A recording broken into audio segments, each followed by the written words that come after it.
welcome back to my channel. Thank you guys so much for tuning in. Today we're going to talk about how to heal from childhood trauma, sexual abuse, rape, or molestation. I think this is something that is very important, okay? So I wrote some notes down here so that I don't forget anything that's important.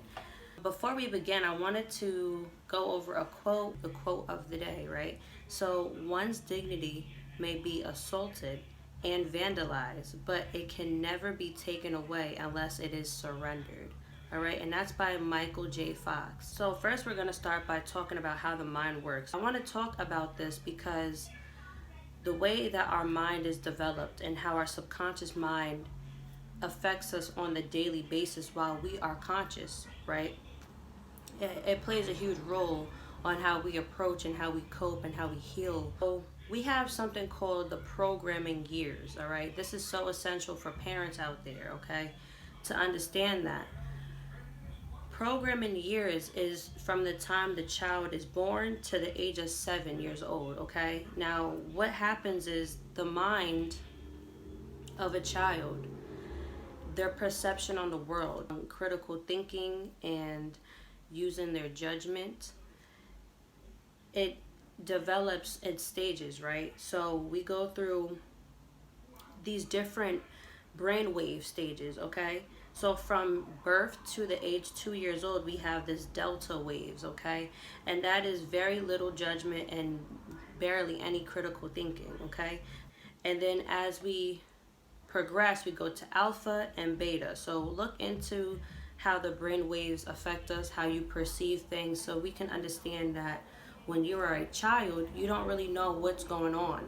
Your programming years is what your self-beliefs are, our morals, how we look out on life, most of the things that will remain in our subconscious thoughts, okay? So these things that happen to us, these type of traumas impact us as adults, okay? Because we have to understand that every day you're functioning 95% of the time from your subconscious mind through triggers, okay? Another thing that I wanted to mention about how the mind works is that when you go through something very traumatizing, in order for you to function, right, your brain takes that trauma and it hides it in your subconscious mind so you kind of forget about it. So you could go through some type of trauma and kind of forget about it and remember it years later. That's something that I can relate to. I remember remembering things that happened to me when I was 6 years old, when I was 18. It all kind of hit me on my 18th birthday. So just know that when you are in a place where you're healing or you're soul searching, it's going to come in layers like an onion. When you strip one layer, you're going to keep going deeper into another layer until you get to the core and the root of your essence, of yourself, of your pain, okay? You have to get to the root of your pain, and you got to strip away those layers, okay? Because you cannot continue to harness and carry all of that emotional baggage, all right? So now, how to cope with childhood trauma, childhood abuse, sexual abuse is, for one, understanding that it's not your fault, okay? First of all, because when you first go through sexual trauma or sexual abuse, you have this feeling of shame and this feeling of guilt, and you take on this feeling of it's your responsibility, you are responsible for it. For one, coming to terms with the simple fact that it is not your fault, okay? That's number one. Understanding that you did not ask for that to happen to you. This was a situation that happened to you that you did not ask for. So we have coming to terms with the situation, okay? Coming to terms with the situation and understanding that it's not your fault, okay? It's not, because it doesn't matter what you were wearing. It doesn't matter how bad of a child you were, how good of a child you were, how pretty you were. It does not matter. You were not the reason. You were not the cause of this, okay? All right. Another way to cope with this situation is forgiveness. Now, I know that that is something that is very, very hard to hear, but the reason why it's important to forgive the person that harmed you is because you're taking your power back now. Now you're at a place where you could take your power back and you don't have to be the victim anymore, okay? You're not allowing this person to continue to victimize you in your thoughts, all right? Now, in certain circumstances, see, I didn't come forward and tell my parents about this situation until I was 18 years old, okay? And this was something that had happened to me when I was at the age of 6 years old, and it happened for a few years, okay? Another way to heal from childhood trauma and sexual abuse is to talk about it. I cannot stress it enough. You have to talk about it. Even if you talk to a therapist, even if you talk to a parent, a friend, you have to talk about it. You cannot suppress all of that pain inside of you. You have to get it out. It's so important for you to speak about it, or if you don't want to speak about it, you can journal it, okay? You can write it down and burn it, flush that down the toilet, whatever you need to do, you have to get it out in some way, shape, or form. You can write it in music, you can journal it, you can draw it, you can paint it, you can do any form of release that resonates with you. You have to release it. You can't keep harnessing this energy, all right? There's different ways that people handle sexual trauma. It could be them being very sexually expressive, right? Or it can result in a place where you're too conservative, right? Or you can be very reserved when it comes to being sexually expressive, all right? Now, a way to cope with those urges is understanding that you can't fill a void with codependent behavior, okay? If there's some type of habit that's developed, like drinking or smoking too much, or having multiple sexual partners, you have to understand that those mechanisms to cope with the situation that you haven't fully come to terms with is not going to serve you in the long run. So you have to find a better outlet, all right? So stepping into your creative space. The arms and the hands are an extension of the heart, all right? So we have to be able to work with our spiritual self to get us out of what we're dealing with mentally and emotionally, okay? Now, another way that helped me out tremendously was doing active meditation. What is active meditation? So for me, it was doing yoga, right? It was painting and drawing. It was me recording videos. I've been recording videos for years. I just haven't had the confidence to come out and actually post it. I'm gonna be very honest.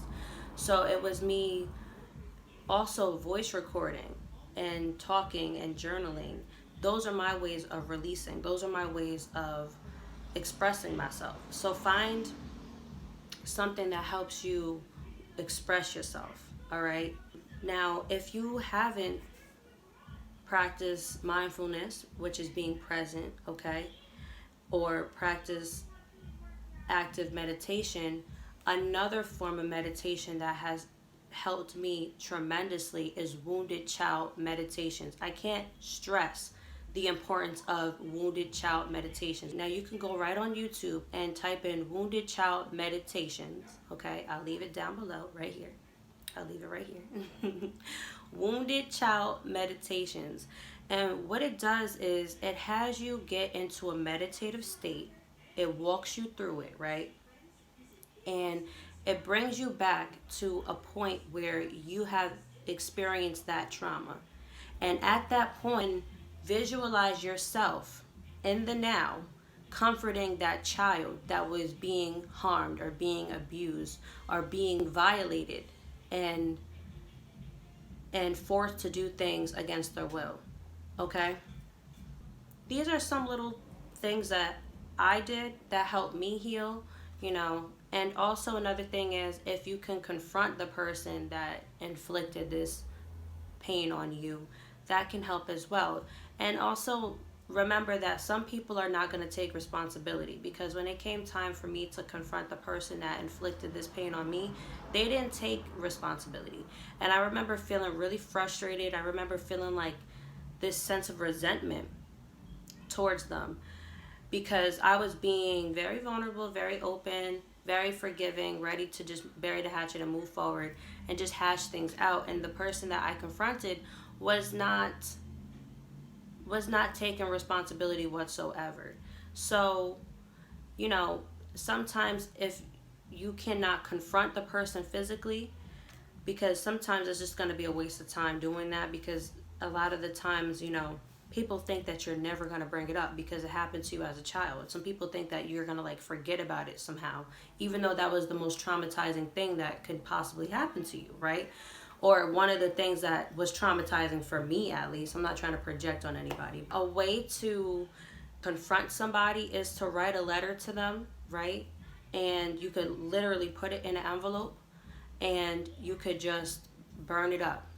And spiritually, you released it into the universe. You released it to the ethers to let the Most High, let your angels, gods, and goddesses, your ancestors, to handle it for you. All right?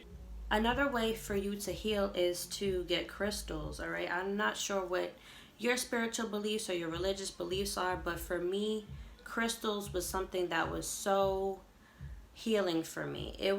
It's something that symbolized healing in all different areas of my life. So the very first crystal that I started working with again when I was on my soul searching journey was my clear quartz crystal here. Okay, now I have these in all different shapes and sizes. I have so many clear quartz crystals, but a clear quartz crystal can definitely help you with aligning all your chakras. Okay, chakras are the energy points that are like tunnels that go through the body. Okay, so this will definitely help you with staying positive, staying present. Now, I had a clear quartz crystal that was like my best friend, okay, that I would carry with every single day.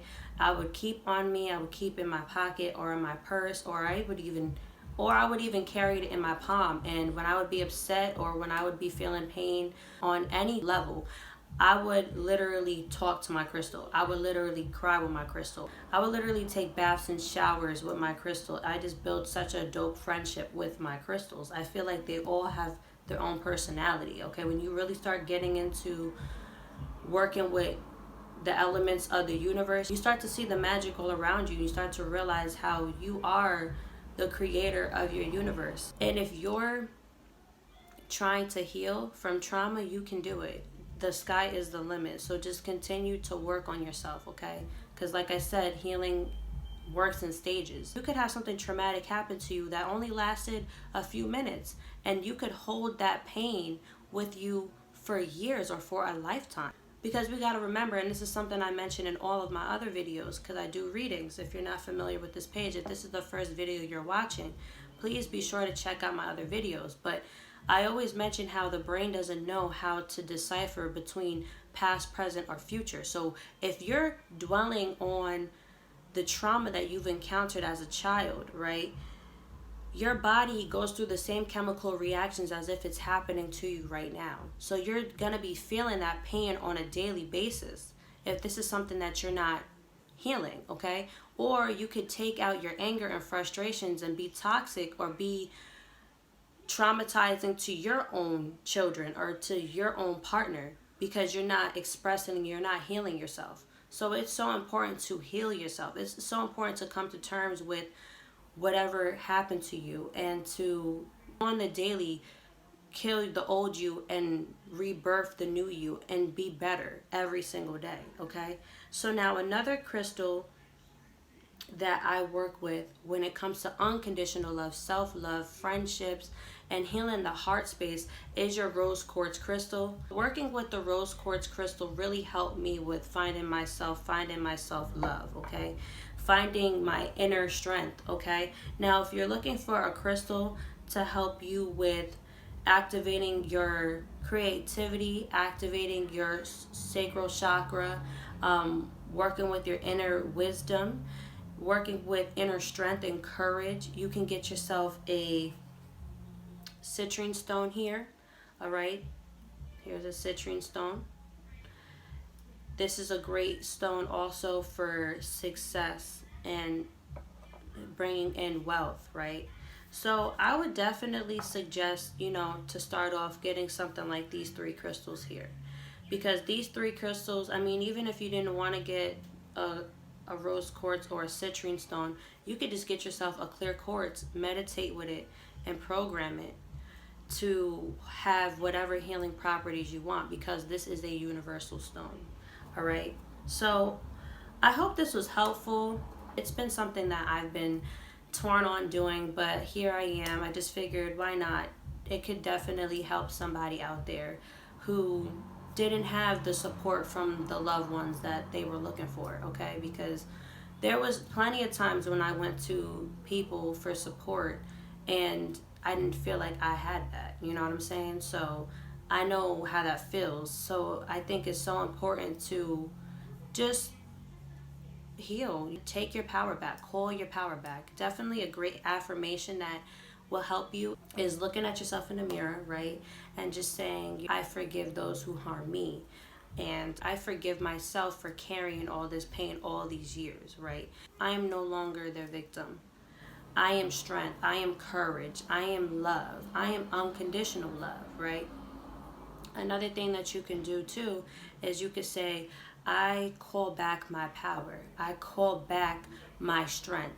I send all of the negativity, all of the pain, all of the hurt, all of the tears I shed back to the person that harmed me. I send it back to sender, and I call back my power back to me. That is such a powerful affirmation to practice. And sometimes when you practice that, when you start to talk love into yourself, look in the mirror and really just love yourself, okay? Know that you're enough. Know that you're worthy. Know that you are capable of the impossible. Know that you can heal others. And know that when you express yourself, you heal others as well, okay? Especially for my gentlemen. Like, talk about it, because you could be healing so many other people out here. You know what I'm saying? Express yourself. Don't hold your tongue, okay? And don't keep it a secret. That whole mentality where like what's done in this house stays in this house, F that. It's time for you to call your strength back. It's time for you to step into your power. And with that being said, I hope this was helpful. Sending you guys so much love, healing, and strength. Thank you guys so much for watching this video. Please like, share, subscribe, and leave a comment down below. Sharing is caring. If there's any other ways that you know on how to heal, please share that, all right? Because that's what we're here to do. We're here to share and heal one another, right? I look forward to connecting with you guys. We are divinely connected. Until next time, peace.